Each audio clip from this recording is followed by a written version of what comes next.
Hello everyone, good evening. जैसा कि हम लोग अभी तक जो डिस्कस किए हैं, हमने दर्पण सूत्र का निगमन किया है और किस कंडीशन में किया है, अवतल दर्पण वास्तविक प्रतिबिंब जब बना रहा है तब। आज का जो टॉपिक है, आज हम लोग डिस्कस करने वाले हैं अवतल दर्पण के लिए दर्पण सूत्र का निगमन जब आभासी प्रतिबिंब बन रहा हो तो। अवतल दर्पण की कंडीशन में आभासी प्रतिबिंब कब बनता है? जब वस्तु को ध्रुव और मुख्य फोकस के बीच में कहीं भी रखा जाए। जब वस्तु को ध्रुव और मुख्य फोकस के बीच में कहीं भी रखा जाए, जो हमें प्रतिबिंब प्राप्त होगा वो कैसा होगा? आभासी होगा। बनाते हैं हम लोग। चलिए, ये है हमारा अवतल दर्पण, ये हो गया इसका ध्रुव, वक्रता केंद्र, और ये हो गया मुख्य फोकस। वस्तु को हमें कहाँ रखना है? ध्रुव और मुख्य फोकस के बीच में कहीं भी। चलिए, वस्तु को हम लोग यहाँ रख देते हैं। ठीक, इसका नाम दे देते हैं ए और बी।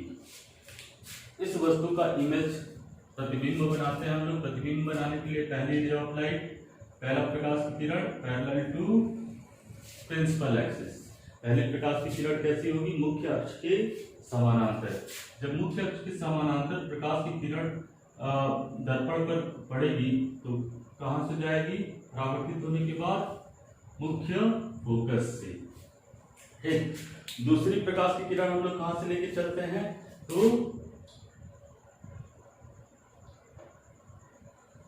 वक्रता केंद्र। कैसे ले जाएंगे? यहां से जाएगी सीधी और अपने ही पाथ पे क्या हो जाएगी? वो रिटर्न हो जाएगी। क्योंकि इधर ये कहीं मिल नहीं रही है तो हम देखेंगे कि दूसरे साइड मिलती है कि नहीं। तो जो हमारी रे है, जो हमारा परावर्तित किरण है, उसको दूसरे साइड में बढ़ाते हैं हम लोग।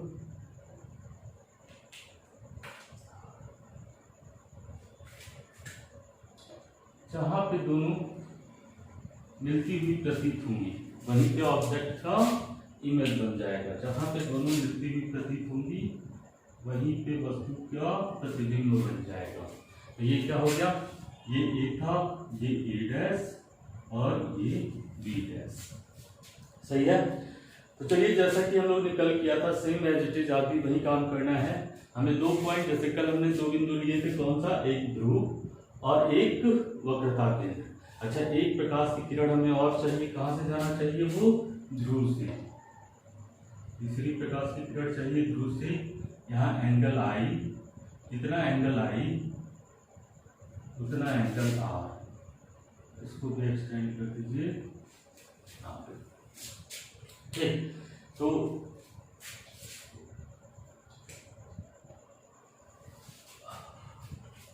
सही है। एंगल आर दिखा दीजिए। कंस्ट्रक्शन का काम पूरा हो गया। जो रचना करनी थी हम लोग को, वो हमने कर लिया। अब इसी की हेल्प से हम क्या करेंगे? दर्पण सूत्र का निगमन करेंगे। तो चलिए, हमने दो पॉइंट जो कल लिया था, एक लिया था ध्रुव और दूसरा लिया था वक्रता केंद्र। तो सबसे पहले चलिए वक्रता केंद्र उठाते हैं और वक्रता केंद्र के साथ देखते हैं कि वस्तु और वस्तु का प्रतिबिंब, वस्तु और वस्तु का प्रतिबिंब कोई त्रिभुज बना रहे हैं क्या? तो हाँ, वस्तु ए बी सी एक त्रिभुज बना रहा है। त्रिभुज ए बी सी कैसा त्रिभुज है? तो समकोण त्रिभुज है। वैसे ही जो हमारा प्रतिबिंब है वो भी एक समकोण त्रिभुज बना रहा है, ए डैश बी डैश सी। अच्छा, इन दोनों त्रिभुज के बारे में हम बात करें, ए बी सी और ए डैश बी डैश सी। तो देखिए, दोनों त्रिभुज के लिए ये एंगल कॉमन है। इस त्रिभुज में भी ये एंगल है और इस त्रिभुज में भी ये एंगल है, ये कोण है। तो दोनों त्रिभुज के लिए ये कोण क्या है? कॉमन है। और ये देखिए, ये 90 डिग्री और ये 90 डिग्री, यानी ये एंगल, यानी कि दोनों त्रिभुज के दो एंगल आपस में बराबर हो गए हैं। जब दो एंगल आपस में बराबर होंगे तो तीसरा एंगल अपने आप बराबर हो जाएगा। और जब तीनों एंगल बराबर हो जाएंगे तो दोनों त्रिभुज हम लिख सकते हैं कि समरूप है। क्या है? समरूप है। समरूपता का सिद्धांत लगाएंगे तो ए डैश बी डैश, चलिए पहले इसको ले लिया हमने। चलिए, A dash B dash upon A B. तो अब इसका आधार B C, B dash C बड़े वाले त्रिभुज का अपॉन बी सी। ठीक, इसको उल्टा कर देते हैं क्योंकि हमें जो चाहिए A B upon A dash B dash, reverse हुआ, ये क्या हो गया B C upon B dash C. इससे कोई अंतर पड़ता नहीं है, लेकिन जैसा आपने पिछले सूत्र में जो काम किया था, पिछले मतलब अवतल दर्पण के लिए वास्तविक प्रतिबिंब में जो सूत्र का निगम जिस तरीके से किया था, मैं उसी तरीके से लेके चलना चाहता हूँ। इसीलिए इसको लिखने के बाद क्या कर दिया हमने, उल्टा कर दिया दोनों साइड। ठीक, हमने किया A B upon A dash B dash बराबर B C upon B dash C. समीकरण नंबर 1। अब दूसरा त्रिभुज किसके साथ देखना है हमें, ध्रुव के साथ। ध्रुव के साथ देखिए वस्तु कौन सा त्रिभुज बना रहा है, त्रिभुज ए टी बी और वस्तु का प्रतिबिंब ए डैश टी बी डैश। अच्छा, इन दोनों त्रिभुज के बारे में देखिए, ये एंगल आर है तो ये भी एंगल कितना होगा आर, एकांतर कोण, ये और ये। ठीक, एक सीधी रेखा को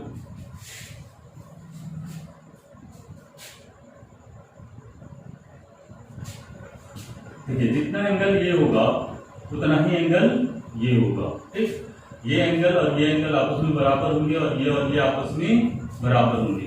ये 90 हम लिख सकते हैं कि क्या है, समरूप है।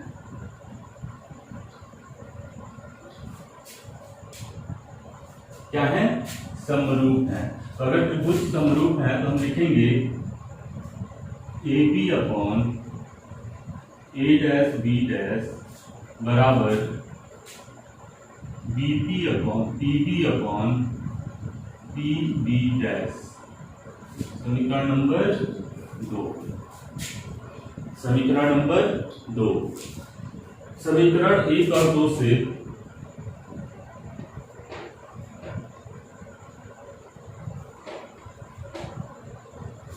देखिए, ये एक ही है, यानी ये सेम है, बराबर है, तो ये और ये दोनों आपस में बराबर होंगे। तो हम लिख सकते हैं P B upon P B dash बराबर B C upon B dash C. Equation number 3। अच्छा, अब हमें क्या करना है, सभी दूरियां कहाँ से नापनी है, ध्रुव से।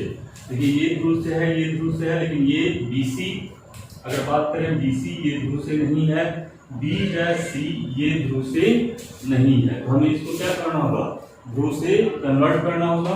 तो हम क्या करें, बी सी को लिखना है, हमें लिखना है बी सी। तो हम लिख दें बी सी बराबर, ये बी सी बराबर P C minus P B, या जो लिखे पी सी बराबर हम लिख सकते हैं पी सी बराबर P B plus B C. यहां से बी सी बराबर हो गया B C minus P B. ऐसे ही बी डैश सी लिखना चाहते हैं हम, बी डैश सी, ये है बी डैश सी। अच्छा, तो बी डैश सी बराबर हम क्या लिख सकते हैं, देखिएगा यहां से लेके यहां तक दूरी, तो हम क्या करें, B dash P plus P C लिख दें, B dash P plus P C. अच्छा, ये दोनों वैल्यू बी सी की और बी डैश सी की वैल्यू उठा के हमें समीकरण 3 में रखना है। लिखिए समीकरण 3 से यहाँ पे हो जाएगा P B upon P B dash बराबर बी सी की जगह हम क्या रखते हैं, P C minus P B, और बी डैश सी की जगह हम क्या रखते हैं, B dash P plus P C. ये हो गया समीकरण नंबर 4 से। ठीक, समीकरण नंबर 4। अब यहाँ ध्यान से देखिए, हमें ये वैल्यूज है जो पी बी है, पी बी डैश, इनकी वैल्यू लिखनी है। तो पी बी की बात करें, पी बी क्या है, दूरी है। कौन सी दूरी है, वस्तु की दूरी।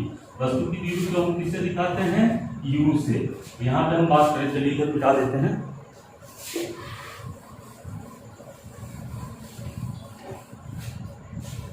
यहाँ देखिए पी बी बराबर क्या है, वस्तु की दूरी है ध्रुव से। किससे दिखाते हैं हम, यू से। अब अगला क्वेश्चन, ये धनात्मक होगा या ये दूरी धनात्मक होगी या ऋणात्मक होगी। P से जो ध्रुव से हम दूरी नापते हैं या तो वो धनात्मक होती है या ऋणात्मक होती है, डिपेंड करता है कि क्या आपतित किरण की दिशा में नापी गई है। देखिए आपतित किरण की दिशा इधर है और P से दूरी नापी गई है इधर, तो विपरीत दिशा में नापी गई है तो ये क्या होगी, ऋणात्मक। PV डैश की बात करें तो देखिए PV डैश, देखिए आपतित किरण की दिशा इधर और ध्रुव से हम इधर नाप रहे हैं तो दोनों एक ही दूरी मतलब एक ही दिशा में है तो ये धनात्मक हो जाएगा। PV हो गया। अब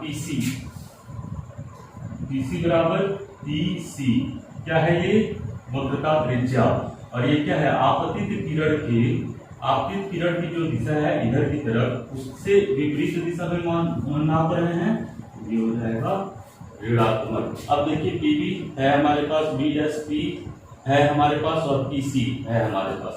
तो अब हम लिखते हैं समीकरण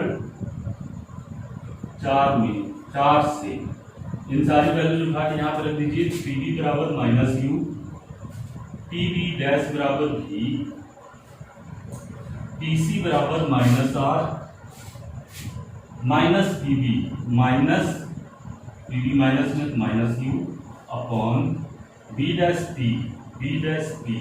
कितना है V plus PC plus -R। सही है। अब इसको मिटा देते हैं। अब इस इक्वेशन को हमें सॉल्व करना है, इसको हम लिख सकते हैं -U/V बराबर -R, माइनस आपस में गुणा होकर क्या हो गया +U अपॉन V -R। इसका गुणा इसमें और इसका गुणा इसमें, तिर्यक गुणा कर देते हैं। जब तिर्यक गुणा करेंगे तो -U V -R equal to V -R plus U। अंदर इसको अंदर लेके जाइए, मल्टीप्लाई कीजिए तो -UV प्लस UR बराबर -VR प्लस UV। अब देखिए ये माइनस में इसको इधर ले जाइए और इसको उठा के इधर लेके आइए। अब जब ये इधर आएगा UV ये प्लस में हो जाएगा, UV हम क्या लिख सकते हैं 2UV। इधर क्या बचा है अभी UR और ये इधर गया तो क्या हो जाएगा +VR लिख सकते हैं। ये हो गया हमारा समीकरण नंबर 5। समीकरण 5 में दोनों तरफ UVF से भाग देने पर क्या हो जाएगा 2UV अपॉन UVF बराबर UR upon UVF plus VR। UV से UV और UVF से नहीं UVR से डिवाइड कीजिए, UVR से, सॉरी समीकरण 5 में दोनों तरफ UVR से, ये क्या होगा यहाँ पे R होगा, सॉरी ठीक, यहाँ पे भी क्या होगा R और यहाँ पे भी क्या होगा R ठीक। U से U कैंसिल, R से R कैंसिल, V से V कैंसिल, R से R कैंसिल, यहाँ बचा 2/R बराबर यहाँ बचा 1/V प्लस यहाँ क्या बचा 1/U। अब आप जानते हैं, चलिए अब आप जानते हैं F बराबर R/2, 1/F बराबर 2/R, तो 2/R की जगह क्या लिखते हैं 1/F, तो हमारा इक्वेशन हो जाएगा 1/U प्लस 1/V। आ गया सेम वही दर्पण सूत्र। इसके लिए कब किस कंडीशन में निकाला अभी आपने, जब आभासी प्रतिबिंब बन रहा हो तब, सही है। कहीं भी कोई दिक्कत होगी तो आप पूछ सकते हैं, मैसेज कर सकते हैं। चलिए अब अगला टॉपिक जो है, अब उत्तल दर्पण के कंडीशन में हमें दर्पण सूत्र का निरूपण करना है। उत्तल दर्पण के लिए दर्पण सूत्र का, और वो सेम एज इट इज ही होना है, जैसे ये हुआ है वैसे वो होना है। अच्छा इसमें आपने देखा जैसे हमने वास्तविक के लिए किया वैसे ही सेम आभासी के लिए भी हुआ है। ऐसे ही हम उत्तल दर्पण के लिए भी करेंगे और वो करेंगे हम अगले लेक्चर में।